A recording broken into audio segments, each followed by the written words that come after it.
welcome to this video where we will showcase a national team that is actually Drove, I don't know English.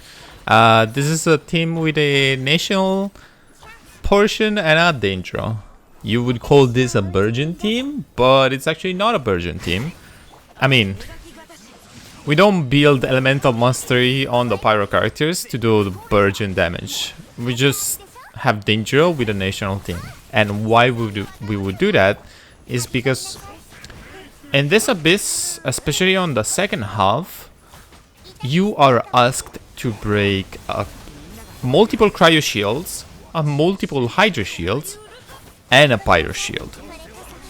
Now, if we focus just on the chamber one, Dendro and pyro are the only things that you really need, but Xingqiu or Hydra just makes everything so much better. It's easier for you to tank.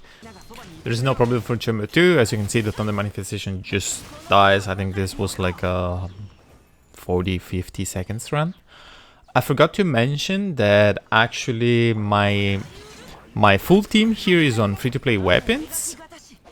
I mean 4-star weapons, except Nahida, which I forgot to remove her signature weapon, but she's C0, so it's not that big of a deal. Her weapon is nice, but it's not that nice. Again, we're gonna showcase a team where Collei is actually driving, so she's just gonna have a sacrificial or whatever. On the Baptist, you don't need to do anything in particular as far as rotation. You just keep the usual Xingqiu into Bennett into Xiangling, and of course you mix in Nahida. You have on-demand Pyro, Danger, and Hydro application like almost at any time, unless you really don't have ER on your Xingqiu. So you're gonna be fine. With the Collei version, it's gonna be a little bit harder. Everything is gonna be a little bit harder, but it's still very competitive and usually clears below the 1.5 minute spot, even much better. I have to admit that on this side that you're watching right now is gonna be chaotic no matter what, unless you bring a shield. In theory, you could do this Abyss without carrying either like Bennett or Xiangling and choose different pyro unit. Maybe someone like just Bennett and then have a shielder, have a cryo. You can totally do this with a cryo, by the way, instead of Danger. Maybe that's gonna be something for another video.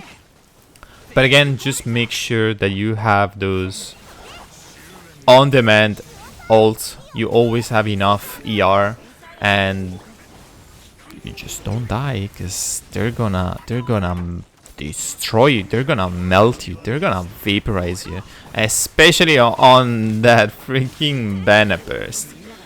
But it gives more than it takes, especially if you have Xingqiu, you're gonna have damage reduction. If you have Bennett, if you're struggling for HP, make sure you just build on HP and healing bonus if you have to. Usually that's not the way I build my Bennett. I don't remember what I had here, but going into the manifestation now, it's gonna be the same exact as Nahida, so we can just skip it.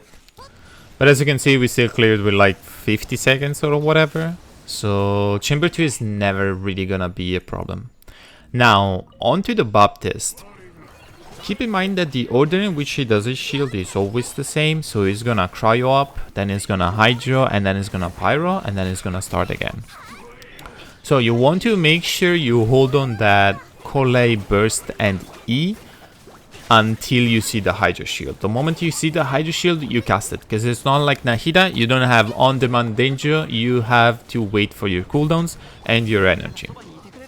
Now, when he's gonna cryo and pyro shield, that's not too much of a problem, because unless you're running into some problems with your Xingqiu ER wise, you're always gonna pack a sacrificial, you're always gonna pack a Favonius, you're always gonna be fine in terms of application and burst. Make sure to remember also that this team is heavy on Favoniuses and sacrificial weapons, and they don't proc on shields, so be careful on that. But aside from that, everything should be around, it should be quite easy to get to. I'll show the build real quick for the last team. One last advice I would give you is to not sleep on the R on energy recharge. It's the most important stat on this game, especially in this Abyss. And don't sleep on Xingqiu's creep values. Like, he does a lot of damage. Like, together with Xiangling, together with your Dendro, it's gonna count for a big portion of your damage. So just don't sleep on him. But that's all. If you wanna see me doing the Abyss live, I have links in my description for my Twitch channel. It was just a quick video of me rambling on the Abyss, as always.